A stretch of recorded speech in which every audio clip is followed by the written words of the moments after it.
In an article, How the Wannabe President Schmoozed Her Way to the Top, the journalist Megan Agnew, having interviewed people who knew Kamala Harris in California, writes, "What I found was a person whose raw ambition and charisma got her into the most exclusive rooms in the city."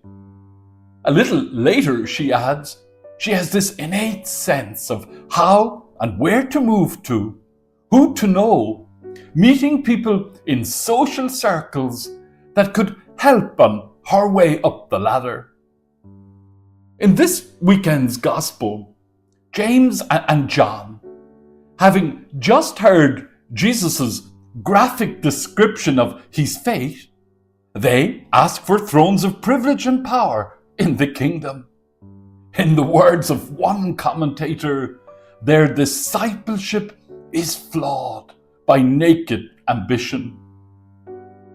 Jesus' response to this ambition is to ask James and John if they are willing to drink the cup, meaning to share his fate.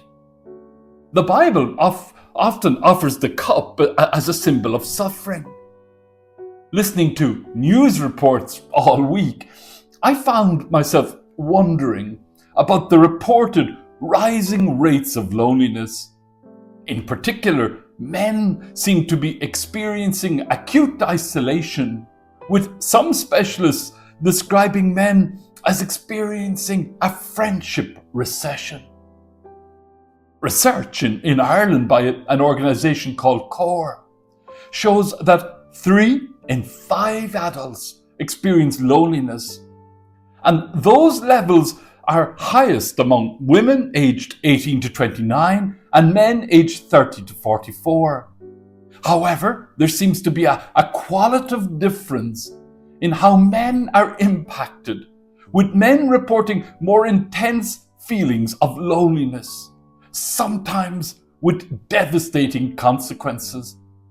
In 2021, 449 Irish people died by suicide, and 80% of these deaths were men.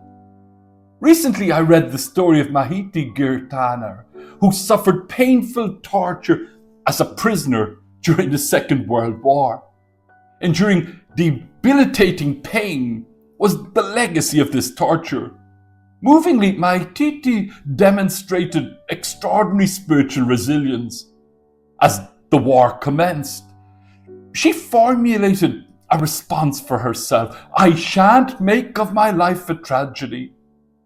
She lived by the motto, "Dare and be steadfast." In captivity, she was determined not to be broken. Defying the silence imposed by the guards, she spoke to her companions and got them to speak to one another, because a human being is above all an articulate being. She refused to let humanity be muted. Faced with tortured men and women close to death, she testified to her faith.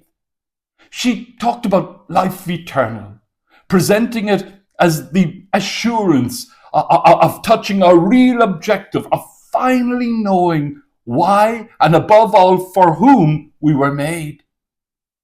Asked how she kept herself together when her body was submerged in pain, she would say, "I resisted in my mind." She added, "As long as I could orient my thoughts, as long as I could pray, I was victorious." The example of Christ sustained her. Even as he had to suffer, she clung to the conviction that providence was operative in her pain.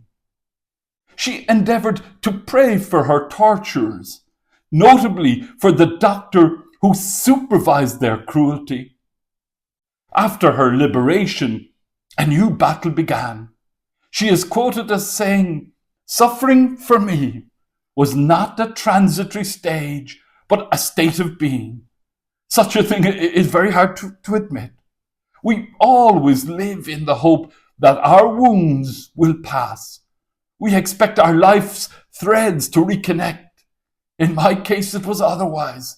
It was simply a matter of building on new foundations, not of my choice.